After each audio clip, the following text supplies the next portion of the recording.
it was insane. So I after I finished uni and then I started working full time, I would wake up at like 4:30. I'd catch a train 40 minutes into the city. I would do cardio for like an hour and a half. What cardio were you doing? I'd do Stairmaster or run for I remember an hour. I would like come see you at the beginning or end of my workout or something, and both times you were on the Stairmaster, like just dripping in sweat, taking these huge strides on the like 10,000 stairs. Welcome to the podCARst. I'm your host Darren Levy, and my guest today is one of my nearest and dearest friends, Nikki Regimen. I wanted to introduce you all to Nikki because she represents ambition, discipline, and fun so beautifully. I became close friends with her about 8 years ago when we'd see each other regularly at gym. Any day that I went to gym, Nikki would be there, and any day that I took off gym, Nikki would be there, and she'd be lifting more than you and I combined, most likely with a smile on her face. As Nikki and I became best friends, we would have these incredibly deep and thought-provoking conversations about life, careers, and in particular, relationships. A lot of my positive attitudes towards relationships come from Nikki's insights and perspectives. Today we deep dive into the world of commitment and dependency in relationships. You know, committing to somebody and being dependent on that person is something that 1, maybe 2 years ago I would have avoided at all costs. But now, with fresh perspectives and attitudes, not so much. Enjoy. Question though. Yeah. Does it smell funny in here?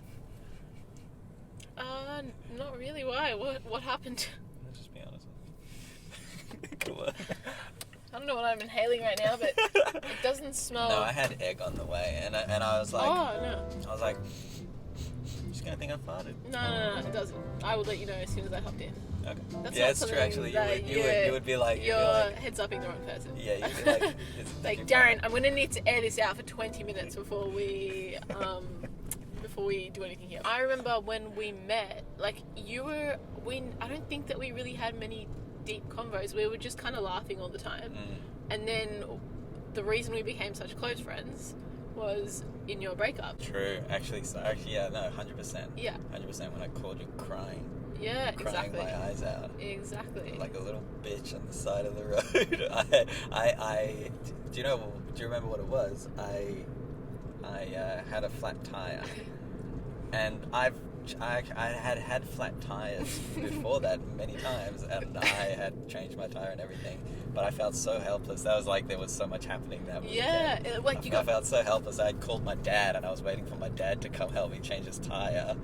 And I'm like, I'll call Nikki because she'll calm me down. Because you're going through a breakup, and then the universe slaps you with a flat tire. It's kind of like just everyone just wants to hate you kind of feeling. Yeah, like probably felt like a victim. But I think so that breakup for you,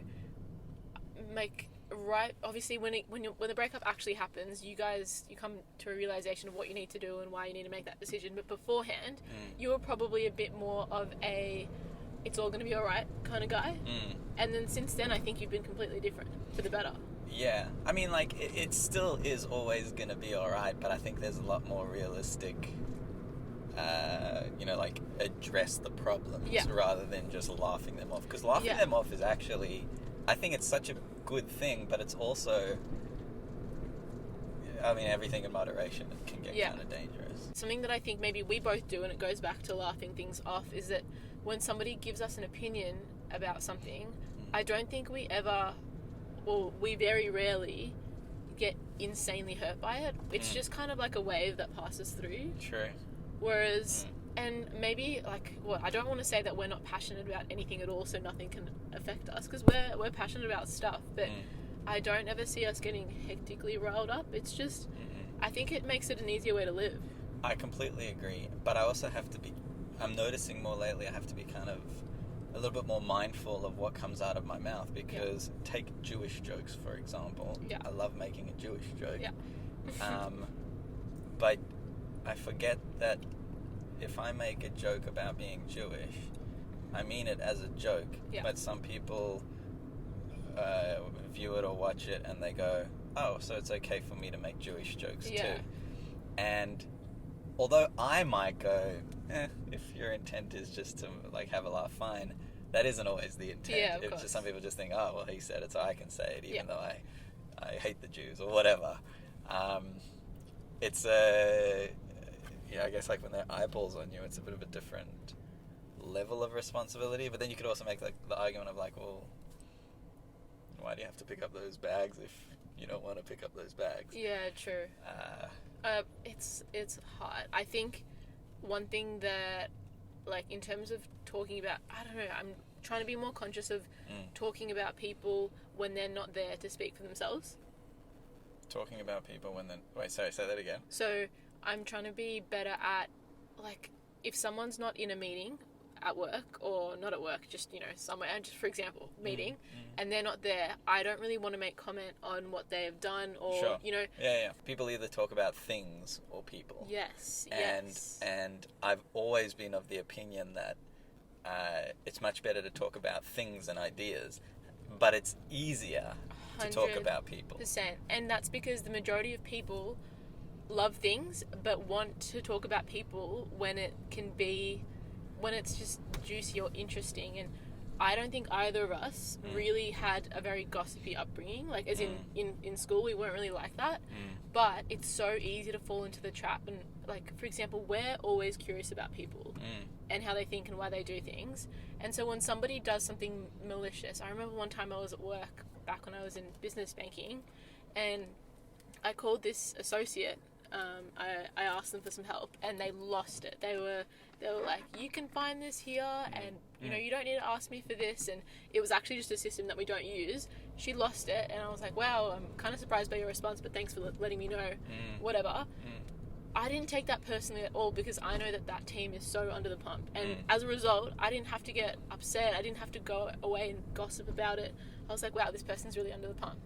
Something that, like, I don't know whether you practice this, but I'm trying to do better. It is so easy to talk about people. It's so easy to talk about people, but... Well, it's just because they're there. I mean, like, look at that lady, got red hair. Well, exactly. She's got flowers. Maybe she's on her way to a date. She's older, but so maybe she got onto like some sort of divorce or like marriage scandal. I don't know. Like, should we go interview? Yeah, we should go check that. I don't know. My mind definitely goes there. But yeah, mine goes there. But that's different. Like, that's a whatever. Like, you know, we can talk about that. But when you're, I don't know. I saw this post on LinkedIn that was, you can tell the difference between a leader and a bully by the way they treat people who disagree with their opinions. And I was like, wow, like, you actually, like, we can all be different to one another, and it doesn't need to be a gossip, just drag people down, cancel them fest. Like, why does everything have to be extreme? But, so obviously I agree, because that's sound. No, that's absolutely sound, not advice, but like a thought pattern or thought process. But where those conversations or where that criticism happens matters, or like the platform, or whether it's real life. Because, like, say for example, Twitter, when you're constricted to 240 characters, it lends towards snappy, interesting. Snappy, but which it's easier to be negative and snappy than it is to be positive and snappy. True. Or like, if I was thinking a little while ago of like, how cool would it be if I had like 1 minute interviews with people, whether it's like influencers or like people in my car or whatever. The thing is, and that's great, and like Funny Uber Rides is getting like closer and closer to that like short, sharp, punchy humor. It's almost like 8 minutes of a bunch of TikToks put together, but which I like, but it also takes away like any context. Yeah. And that kind of does a disservice to the person. The person for sure, but also organic conversation and like understanding and empathizing. It takes away empathy. Yeah. It just makes everything very like surface level. Surface level. Which is, there's nothing wrong with that. There's a time and a place for all of that. But no, 100%. I think one of the things, and you know this a lot about me, is that I'm an overthinker. Are you an overthinker? Depends where my self-esteem is at that time of the month, year. What do you mean? Earlier this year, when I took my month off, my self-esteem was at an all-time low, and my anxiety levels were like at an all-time high. And at that point, my brain I would overthink about the dumbest stuff. Yeah. And then I got to a really good place. And then lockdowns, like lately, I'm getting the overthinking a little bit more. Yeah. Or like foggy head. Yeah. Do you equate overthinking with foggy head? I think I overquate. I think that's equate and overthinking for you all. That's like a a new new word. language. That's like a what new friends language. do. Love it. I think I equate overthinking with anxiety more than anything. Okay. But as anxiety causes foggy head, like if you're constantly feeling like you need to run, fight or flight, that is foggy head. So I think it kind of lends itself to the same. But yeah, you were having that earlier this year, and then you've come back to it now that COVID has. It's lockdowns, man. I've now got 2 data points. End of last year, when we came out of that long ass lockdown, the foggy head and the anxious feelings were just there. Yeah. And there were a couple of things that I did to like get rid of it. One of them was improv. Okay. But now it's after this lockdown.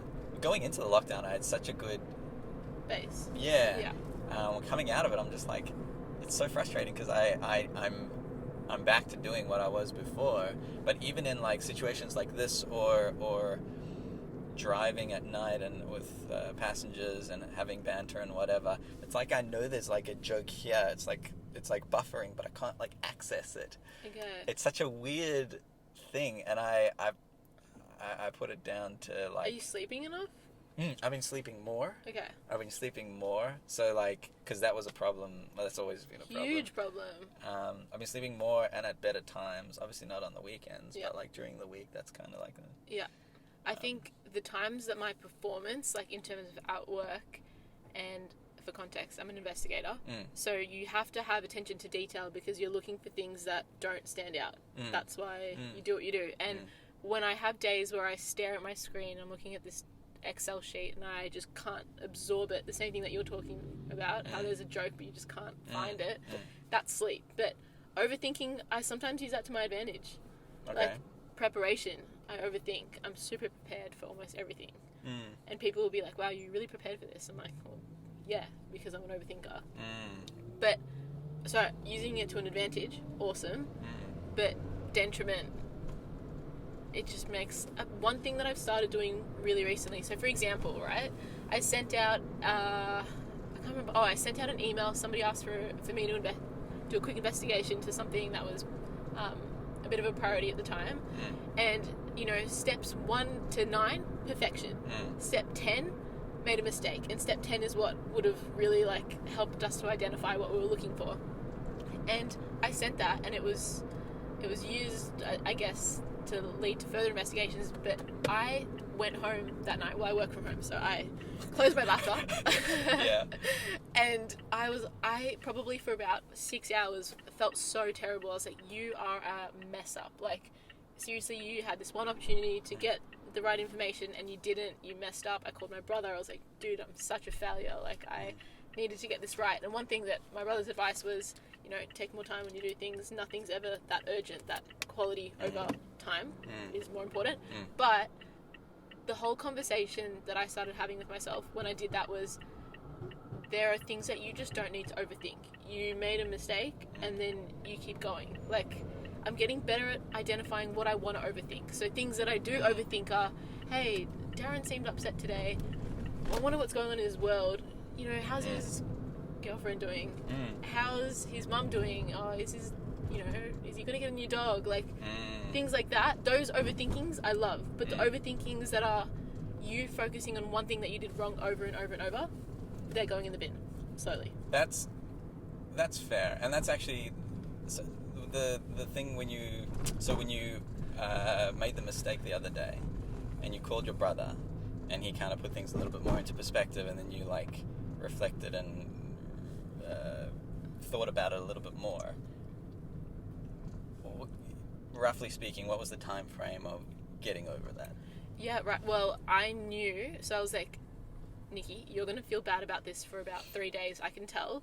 And the reason I was feeling bad about it for 3 days is not because I was finding new things that I did wrong, but it was just that one moment and I was playing it over and over again. I'm like, this is not going to help you with anything else. So I think after about like honestly 2 nights when the emotions wear off, and like everything, breakups that feel so hard, emotions wear off.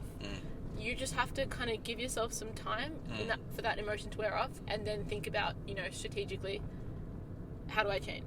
It's true, because it's not about not feeling that emotion at all. So if you're naturally predisposed to overthinking, that might just be like how you're hardwired. But then if you overthink for 4 months, that's probably worth addressing. Yeah. But I guess if you can knock it out of the park in 2 nights, 100%. that's a good thing. It's not about not having that emotion at all. It's about 1,000,000%. I think I saw this like popped up on Instagram. It was like a reel with Drake, and he was like, he gives things 72 hours. If something still bothers him after 72 hours, I think his mom taught him this. If something still bothers him after 72 hours, then he knows that there's like an actual problem that he has to address. But otherwise, he gives himself 72 hours to just like take it in, and as you kind of said before, like maybe let that energy pass through. I did not think I'd be taking life advice from Drake, but are you sure? Because he's a fucking goat. He's pretty impressive. I probably don't listen to him as much as I should, but I really, really like that. Like, I think feeling things is insanely important, and you don't get anywhere by saying, I need to be strong, harden up, and get through it. And you agree, like, you are so good with that, because when you've had hard times, we reach out and we have the longest chats and DMs, and you call me on the side of the road when, it feels like the world's ending. Yeah. But it's not productive to let that go on for a ridiculous amount of time. 100%. And Okay, on that, you might think this is not related, but I think it's kind of related. What do you think of being friends with your ex? Oof. Well, because sorry, let me add some context here. The reason why I asked that is because if you can let that energy of resentment or whatever ish, like when people break up, there's always something. Yeah. Even when you think there's nothing, there's something. Can you let that energy pass for that person, or is it safer then to just, they're out of your life? Really, really good, great question. Really good question. When we've had debates about this a lot, because we both stay friends with our exes for the most part, but I've got 2 examples. So I've had 2 bigger relationships, and the first one, love you, you're amazing. He's my best friend still to this day. We were together for about a year, or maybe 2 years or so, maybe even 2.5. I don't even know. Long time ago. And we are practically best friends. And I think a lot of people find that really, really unusual. But we broke up because we just didn't have the right trust. None of us did anything wrong, but the trust wasn't great for whatever, maybe it was just our life circumstances. But then we realized we were great friends, and the things that we share in common, like, we train heaps, we talk about macros, all those things, they add to the relationship that we have and why we are good friends. But I had a second relationship where I just liked the person, but I didn't really know what else they were giving to me aside from good feelings. And we came kind of to the conclusion that if all that you're going to get from an ex by having them in your world is just nice nostalgic feelings, it's probably not the right reason to have them in your life. I agree, and I think the people like friends and family giving you a hard time, or giving me a hard time about being friends with your ex, it doesn't really matter. It only starts to matter because, like, the reason why it doesn't matter is because you can be friends with anybody. Like, I can be friends with somebody who's extremely controversial, and it's like, I don't really care what you think of my friend. They treat me with respect, and we get on, whatever. But it's when you're dating somebody who might not agree with you being friends with your ex that I think that it can become potentially more of an issue. Yes, 100%. And you're in a relationship, and you're still you're friends with your ex. Like, I mean, so, but a bit more context. Like, is married now. She has a kid. Woo! And I'm happy for her. We all love her. No, of course. I'm happy for her and stuff. And this was like 6-7 years ago or something. It's such a, I don't want to say it's a long time ago, so I've forgotten about it, because I haven't forgotten about all of that kind of period. But I absolutely acknowledge that the emotional feelings are like not there anymore, or maybe they're processed. But I think I heard someone say, when I met up with this after they had loved someone for a long time, that love had one day just turned to care. And I think that's the way it is. I think, yeah, it's turned to care, and also not in like a sterile way, but there is a transactional basis of our friendship now. It's not about transacting like deep feelings and all that kind of stuff. It's transacting like a level of value, if you really want to put it horribly. Like in the same way that you give me value and I give you value. Yeah. Like it's you know, Michael, get fucked. I've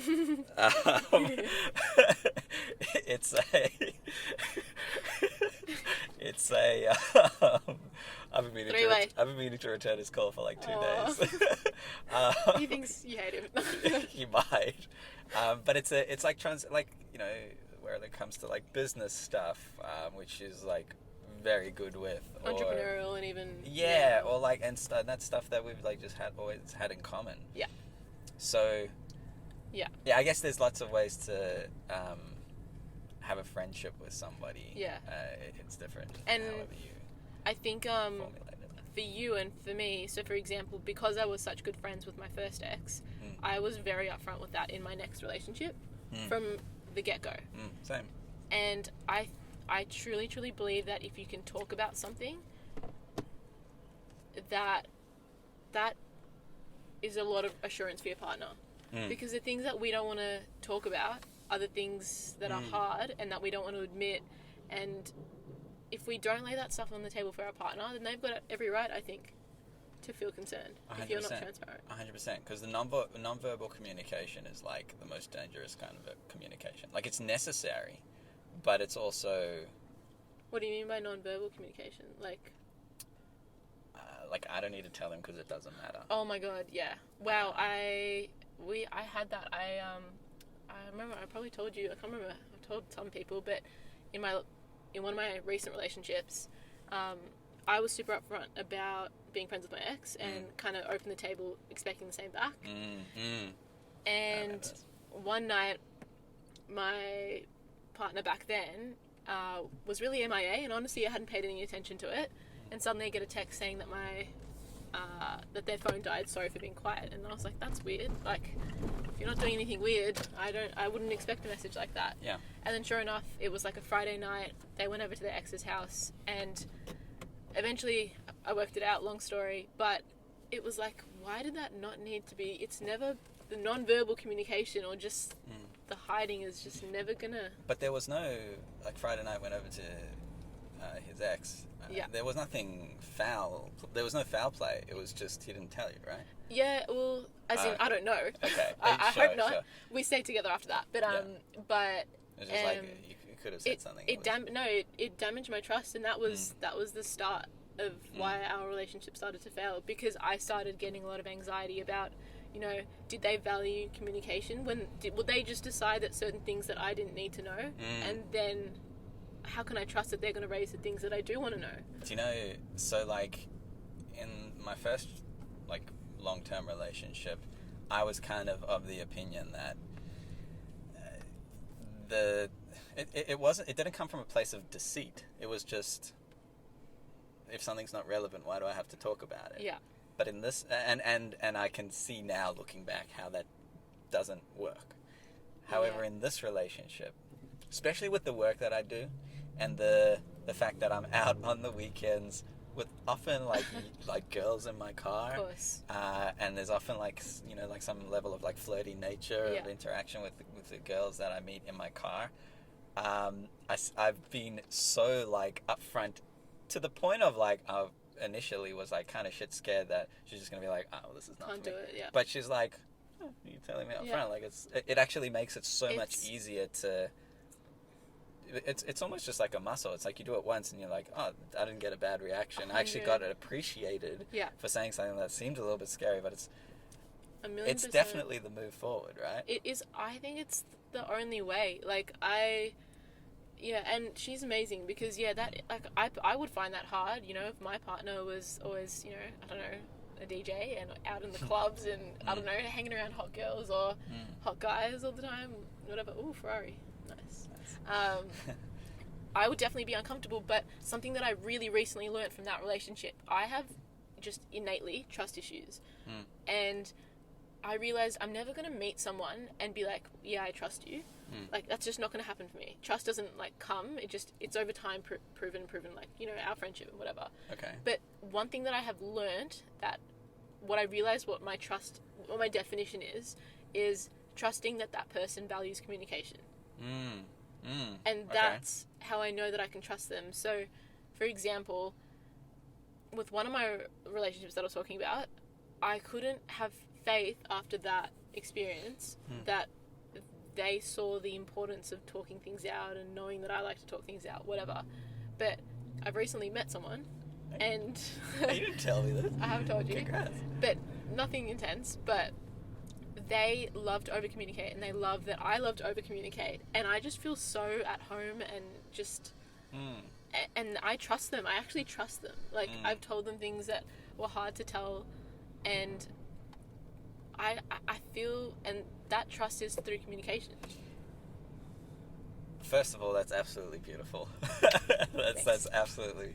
Well, one, what you just said, but also that you're in a relationship. Well, is it okay. Sorry.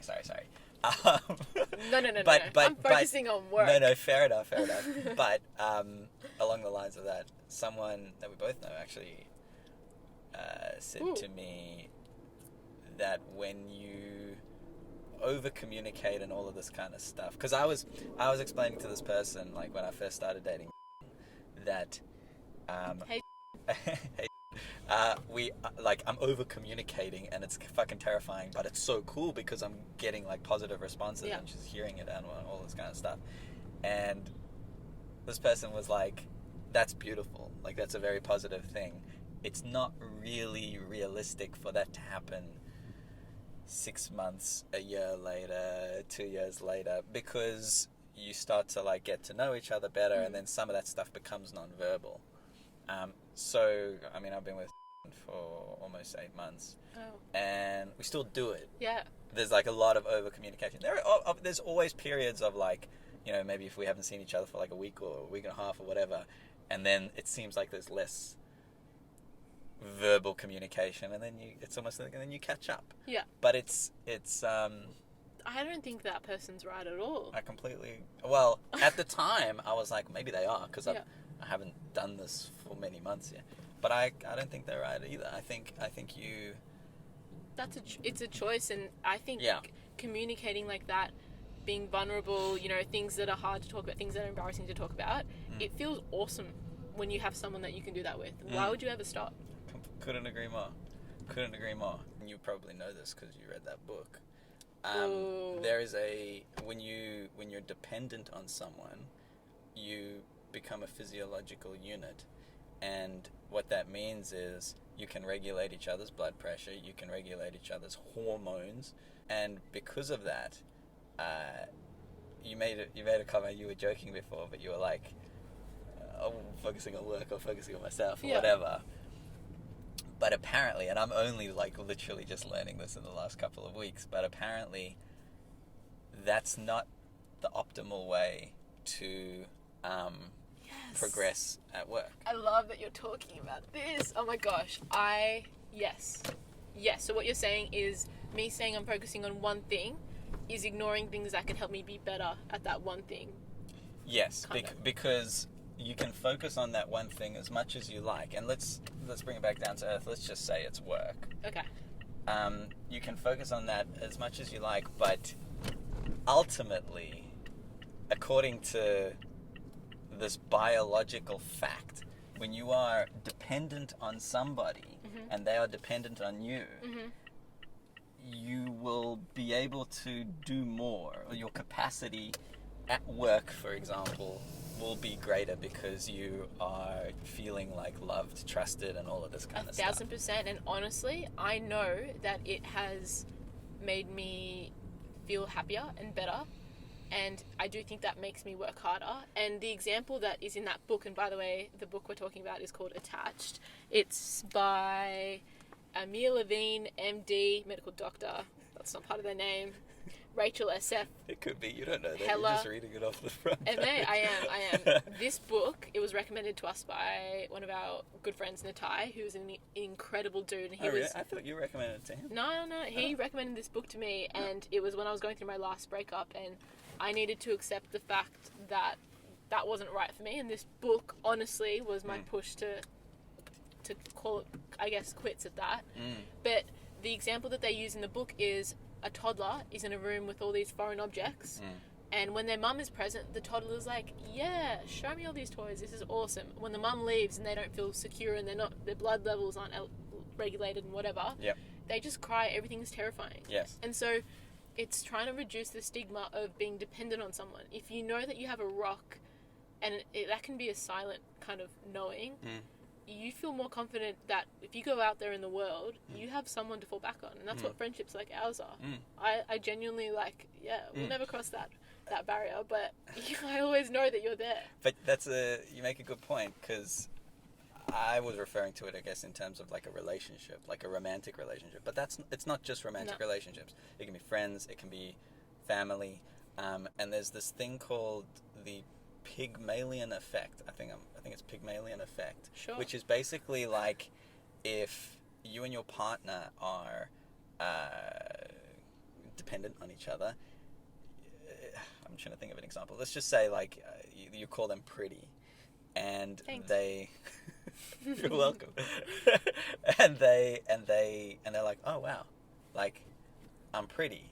And then they bring, it's like a cycle. They bring that energy back into the relationship, and they maybe not in the same day, but they're like, you're smart. and then they're like, oh shit, I'm smart. And then basically that cycle goes back and forth. And whether it's reality, maybe they're butt ugly, maybe they're dumb as fuck. But love is blind.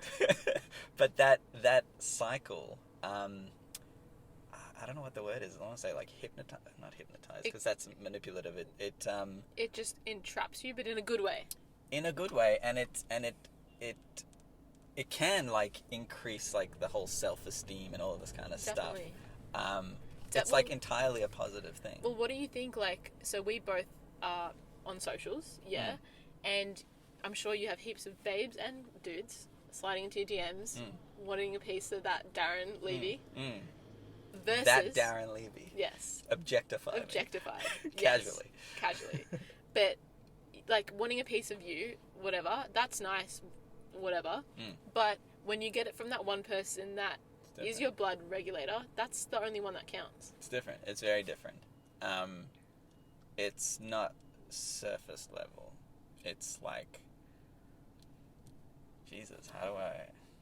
It's like you can never compare a one-night stand, well, from what people tell me, to something that with someone that you're in a relationship with. Like, it's totally incomparable. But I think, and I did this, you still avoid the relationship, or can still avoid the relationship, and focus on work and focus on myself and stuff, because there's a fear of rejection, abandonment, whatever that might have come from a previous relationship that didn't work out. It might have come from like family stuff. But I guess what I've learned this year in particular is that commitment is actually intensely satisfying, because it allows me to not just commit in that relationship, but it allows me to do like my capacity for work and my output and all this kind of stuff, and my mindset, all this is just, it's not just that commitment, all my other commitments become better. Yeah, because I think, which is crazy. Like I can't believe I'm 28 years old and realizing that now, but like it. But it's a muscle, you said. Yeah. And your commitment, relationships aren't always going to be, wow, I love you so much, you're incredible. You sometimes have to make choices to stay even when you're unhappy or you miss them, and you guys live far apart. They're all things that can be like, reasons to not commit, but you practice commitment there, you get better at commitment to getting to that gym session, staying up that extra hour to finish that work project. Like, Totally. it's all, you're right, like, I shouldn't say I'm avoiding this to focus on work. That's definitely not the right way to think about things. But I just have other priorities, and I feel like I would get very engulfed. So No, and there's a caveat to that as well, because I guess, like, it's not commit regardless. It's commit if it feels right. yeah, 100%. But I just know I've been in instances in the past couple of years, or maybe even like shortly after that breakup 6 or 7 years ago, where I had opportunities to commit, and it could have been really useful for what I was doing at the time. But you were adamantly against commitment. Yeah, because I was like, why the fuck would I put myself through that again? There was a lot of pain, and what was the scary thing about committing again? Like, what was the pain from that breakup? Rejection. And which is ironic, because that breakup, that relationship, maybe like 6 months, 7 months before, ended on my terms. And it was then when she came back from overseas, and then I wanted her back, and that kind of thing. And I was like, I was also in like sales mode, so I was like, I hate the fact that I'm about to say this, I can get what I want. Yeah. Right? And that's extremely, like, that involves manipulation. But it's a chase, maybe. That's a chase. Yeah, but, like, that's not, you can't look at relationships like that. Oh, no. Relationship is a sale. But the rejection piece of, I wanted it, I knew I wanted it, and then she didn't want it anymore. I don't know, we're not really taught to we don't know how to handle rejection. Yeah. Especially because, like, I mean, if you think about the when our parents raise us and tell us that we're the most special, or like, I did not get that at all. Come on. Russian parents do not do that. I know they don't. Like, I know I've learned from you, especially, like, a lot of the cultural differences. But a baby still feels special. I just want to say that when I requested a baby born for Christmas, my dad got me a Cindy Smart, which was a doll that does math stuff. So, wait, but he's saying, but it's still is it a baby? It's a baby, so it was partially there, but so, as in, my fam expresses love through subtle ways, not you're so special. I get that from you. Oh. Wow. Okay. No, fair enough. But I digress. So is that like tough love? Tough love. But I love tough love. I think tough love has made me have the standards of myself and work ethic that I have now. But yes, we totally went on a tangent. What were you trying to say about you're so special, your parents telling you you're so special? That we don't know how to... Well, okay, so maybe I can't say we. I didn't know how to deal with rejection. Okay. Okay. Because it's like, well, hold on a second. I've been brought up my whole childhood. I'm told that I'm like such a God's gift. Yeah. Yeah. I think it's kind of like the Disney thing. We expect like perfection, and we want, whether it comes to like relationships, there's like the happy ever after and all this kind of stuff. It's these ideals which are just not realistic. I think that's why a lot of people like in their 20s, early 30s go, oh fuck, life isn't like the movies, the Disney ideal. Yeah. Well, like, looking back on that rejection, that was probably one of the best things that could have happened. Big time. Right? Big time. And I've been rejected since. Not necessarily. Fuck you. Not necessarily in relationships, but maybe like work stuff or. When I don't say yes to your plans. Yeah, like fuck's sake. Like how many times do we have to organize? It's been 6 months. But I've been rejected since, and like it just hurts less and less each time. When you get rejected, what are your thought processes around it? Well, the thought process used to be that person has no idea. It's like that Muhammad Ali, I'm going to show you how great I am. Yeah. Wrong attitude. Wrong attitude. Mentality. It can be effective, though. Like, can actually build... That chip on your shoulder is a beautiful thing to build character and all of this kind of stuff. 100%. But it comes from a place that needs to be addressed eventually. Yeah. Now it's kind of like... and I'm talking about in a perfect world. Like, I'm not... This is not me every single time. But in a perfect world, I'm just kind of like 7 whatever billion people on this planet. Yeah. That means like infinite opportunities. There'll be another opportunity. 100%. Which is easy for me to say as a 28-year-old. Maybe as I get more older and cynical, I'm sure like I might go, oh, I might not have as many opportunities. Yeah. But for now, that's working. But, I mean, something that I think about is I try to, and like you said, we talk like this, but obviously feelings come into play. They derail, our ideal approaches to things. Yeah. When I haven't been rejected, sorry, but What do you mean you haven't been rejected? I mean, I've never asked someone out and had them say no, and I've never been broken up with. So, I'm honestly kind of scared to face Holy it. shit! Face Never? Never. Have you? Okay. So that's in like the relationship. You've never been rejected ever. You've only ever gotten what you like. Gotten what you want. I mean, I've applied for jobs and not got them, but Okay. I personally think that heartbreak is one of the hardest things ever. So, Okay. in terms of like really severe rejections, I can't. I mean, I wanted to go to Monash and do law, and I needed 98, and I missed out by a couple points. Like, Right. that kind of rejection, but it actually didn't hurt me at all. It was like, well, I'm just going to go do commerce in Melbourne, and then I'll save 100k, or I'll spend 100k getting a JD. Anyway. Interesting. But, like, the closest I have felt to being rejected, right, was in my most recent relationship when I tried to explain to someone why something was so important to me, and I just couldn't get them to understand. And it was like, don't you see why this is important to me? It should be important to you. But then when that ended, like the rejection, as in we just couldn't agree to be aligned on things that were important, I felt relief, like immediately. And I think every time that you get rejected, whether it's in life or whatever, love, it has to be a blessing. Like, you just have to go with the mentality that this has happened for the best reason. And it always has. It always does in hindsight. Yes. These are all things that, we talk about laughing things off, or just not putting too much weight on what people say. It's all like, we've developed this in like the last 3 or 4 years. Yes. Yeah. It's very recent. We were very different. We were different. But we weren't shit. No. We were just different. Never. No, because look at us. Look at us. Duh. Flex. Go on. Is there video on this?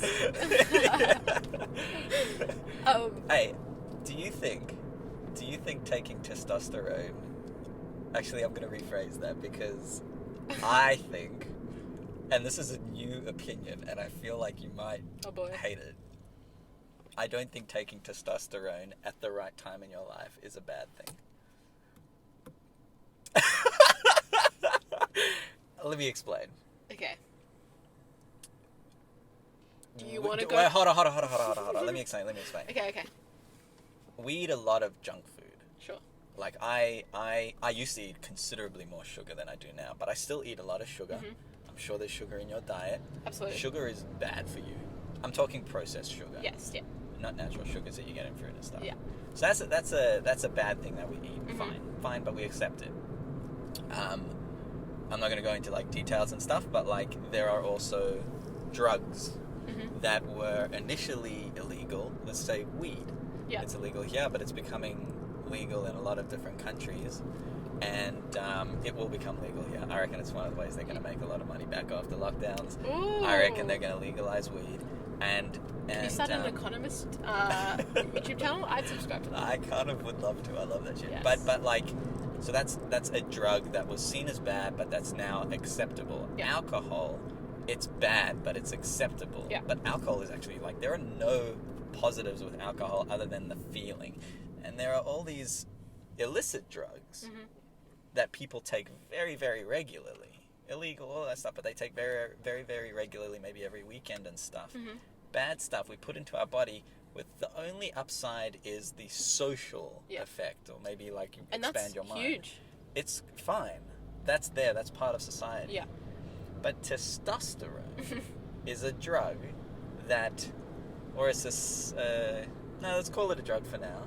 It's a drug that can actually, when taken at the right dosages and taken at the right time in your life, can genuinely improve. It's there's very positive stuff around it. There are side effects. Yeah. but it can do some very, very positive things, not just for your muscles, but also for like your energy and all this kind of stuff. Yeah. Why is it such a bad thing? Well, I think probably a more common thing to relate that to is plastic surgery. You know, people are really, depressed or upset about something about themselves. And then there's that conversation of, oh, you're beautiful, accept who you are, just leave it that way. Versus, if that's really bothering you, just address it and be really happy. And, we both had braces. We got braces and we look back every day and be like, yes, nice pearly whites. But so I guess it just should be an option. I think it's just something that it can't become something that I'm fine with testosterone. I'm fine with people taking it, whatever. But is it introducing another beauty expectation that people need to start doing? You know what I mean? Like fake tan 10 years ago, or however long, I don't know, it wasn't around. And then suddenly it's like, no, you're going out, you need a fake tan. And so now when I'm going out, I'm like, oh, damn it, I didn't fake tan last night.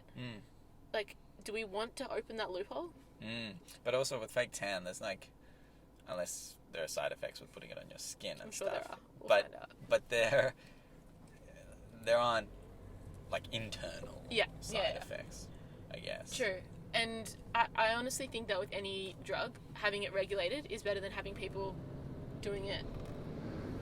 So honestly, maybe not heroin. Like there are extremes. Yeah, there are extremes. No. Yeah. But But as in something like that, if it's sold and there are taxes on it, at least the quality of it is regulated. And we might pay back some of the COVID JobKeeper tax stuff that we'll be paying, in another way. And then it's almost safer for everyone, I guess. So I'm about it. Pause that for a second. This battery's about to die. Oh, Do you believe in needing a balance all the time? No, I am 100%. I'm innately, and my mum notices this too, I'm an all or nothing person. Are you an all or nothing person? Very much so. Okay.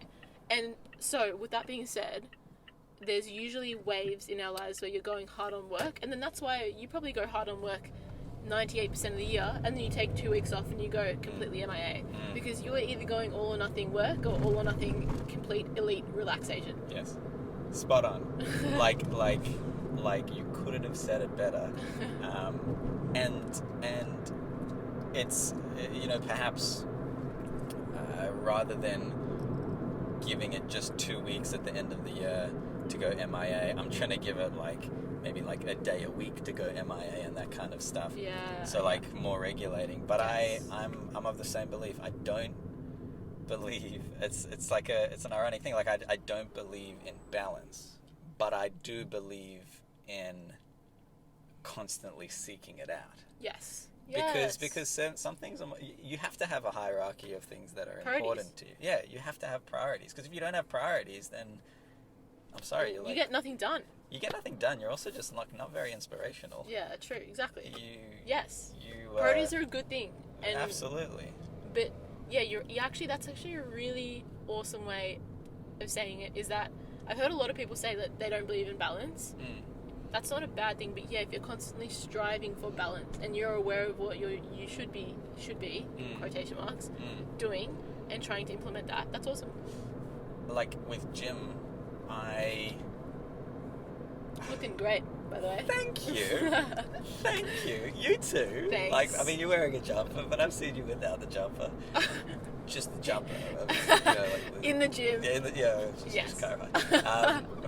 But after, if we keep coming back to this point of after that breakup of mine, there were 3 months where I gymmed the best in my life. I was most consistent and stuff. That was the hottest I've ever been in my life was after a breakup. Dude, I remember, this is 5 years. No, probably 3-4 years ago. Yes, for you. we actually had a breakup really similar. It was similar timing. Yeah. That, I have never seen you in that light. You were ripped as fuck. But impressive and all, but also such a low body fat probably wasn't healthy. It wasn't healthy. I lost my period, which is a really common thing that happens to women who don't eat enough to meet their training needs. But yes. But that was because my priority was, I saw this, when that relationship ended, even though I ended it, I thought that they were an incredible person. and I was like, damn it, I want to be ready if we ever get back together. And I saw this article that I think I sent it to you. Yeah. And it was like, if you want to be back with your ex, you can't think about getting back with your ex. You need to think about becoming your best self and dedicate yourself to becoming your best self. Okay. And part of that was the gym, so the physical best self. Right. But I didn't do it every day waking up thinking, wow, I'm doing this to get back with my ex. I woke up every single day being like, I need to get every single minute of this day put to something efficient, to growing my brain, to doing uni better, to training harder, to being on the Stairmaster for a ridiculous amount of time. And that was awesome. Like, that made me strong. It was but you had a chip on your shoulder, right? That chip, and you processed that later. But at the Yes. time, it grew like superhuman. Oh my god! Do you remember what your workout regimen was? No. Like your regime? Is that English? What the Oh fuck? boy. Yeah. I don't know either. So it was insane. So I after I finished uni and then I started working full time, I would wake up at like 4:30. I'd catch a train 40 minutes into the city. I would do cardio for like an hour and a half. What cardio were you doing? I'd do Stairmaster or run. I remember an hour. I would like come see you at the beginning or end of my workout or something, and both times you were on the Stairmaster, like just dripping in sweat, taking these huge strides on the like 10,000 stairs or whatever the fuck. Yes. Like it was extreme. It was extreme. Yeah. It was very extreme. It was not. And the results were extreme. The results. I'm gonna like pull up some photos. Oh man. Is that okay? Yeah. Yeah, absolutely. And like, you're like, yeah, I look fucking good. I bro. look great.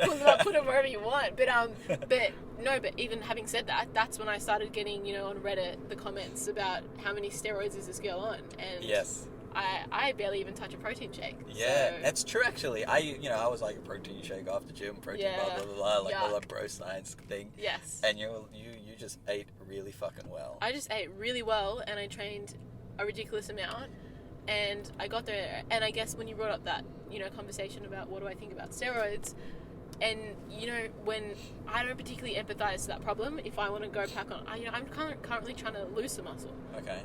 But I find it hard to empathize, even though I'm constantly striving to empathize better with people, what it would be like to need assistance, to feel too small, because I feel too big. So what a fucking problem What? to have. Do you feel too big based on the image of a female that you want to have, or a woman? Well, or do you feel too big to fit into your like corporate attire? Do you get comments? I know you work from home now because of COVID stuff, but like when you were in the workplace, was it too difficult to maintain the two, or is it more just you've worked past that period of your life? There's like a different chapter of Nikki. You know what was actually, so a couple of things, you all, wow, you know me so well. Part of it was corporate. I love wearing blazers, and when I couldn't put my arms into the sleeves of a blazer, I knew something was wrong. But some people might look at that and go, I'm a fucking beast, I can't fit into my clothes. No. But I love wearing blazers. Okay. I need Priorities. Priorities. Yeah. Number one priority, must fit into a blazer. Okay. I do not want to have every single item of clothing tailored. All my pants are tailored. Sure. I do not need blazers to fall into that category. That was the most superficial reason. But if I'm honest, one of the biggest reasons, and I personally love being strong. I love being a little bit bigger. I love feeling like that Gladiator show, and there was that Amazonia lady, whatever, from like 10 years ago. I remember I saw her as a kid and I was like, holy moly, wow, she's the one. And I love that feeling. I love that feeling of being so strong. I love walking down the street knowing, oh my gosh, if, I don't know, a piano fell on me from the ceiling, I could probably catch that shit. Boom. I've got it. Do you know C.T. Fletcher? Sidewalk cracking motherfucker. That's what he wanted to be his whole life. A sidewalk cracking motherfucker. Well, then, that's you. So do I. That's hilarious. So do I want to be. In a good way. In a good way. Not for the greater good, by the way. No. To protect and save civilians. Yes, that's the purpose. But I remember thinking, I was like, I'm so concerned that, I'm not the typical body shape, or, society wants women to be does, from what I have felt, to be smaller, to be weaker, to support, but that's not my personality, and that's not what I am physically. And I remember thinking, And it was also one of the toxic things in my last relationship was never feeling like I was exactly what society wanted. But since I've come out of that, I lost that for a bit. Like I used to be so dedicated to being strong, and that's all I wanted, because that's what I wanted. Don't cry. It's okay. Oh no, I'm just No. COVID. Joke.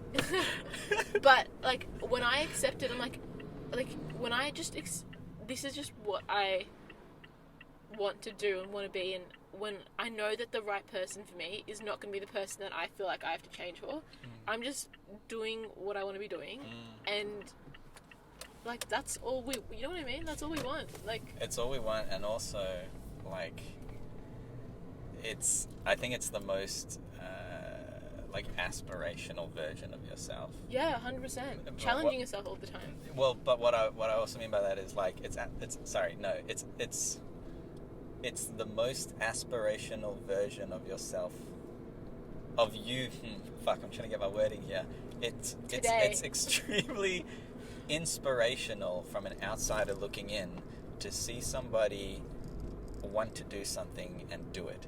That sounds very simplistic, but it's fucking hard. True, it is. There are so many people that want to do certain things, but as hard as they try, either they won't be able to do it, or they might think they're trying hard, but they're actually lazy and all of this kind of stuff. So you go, okay, I want this body type, maybe to fit into a blazer, maybe to feel comfortable in whatever thingy, maybe just because that's what I feel like right now. And you do it. And that is like, as a friend, like, dude, that is one of the coolest things to be around. It's infectious. It's like, it's so like motivating and nice to know that, like, I consider myself like a very ambitious person. Yeah. You are. Yeah, and so are you. And I think it's I don't want this to like kind of sound pompous or anything, but it's like not everybody has that level of ambition. So it's nice to be around people that match your energy, I guess. And like when it comes to like fitness and work stuff, you're just on another level. And I respect it a lot and I appreciate it a lot. If you want to say hey or keep up to date with the world of Nikki, I'll leave her Instagram in the description below. In the meantime, I want to thank you, Nikki, for the wonderful perspectives you bring into my life. And to all of you, I highly encourage you to get an inspirational friend like Nikki. Have a good one. Take a photo with me, Nikki. Yeah, Dude, thank you so much. That was good. Hopefully it wasn't too depressing. No, that was so interesting. Yeah.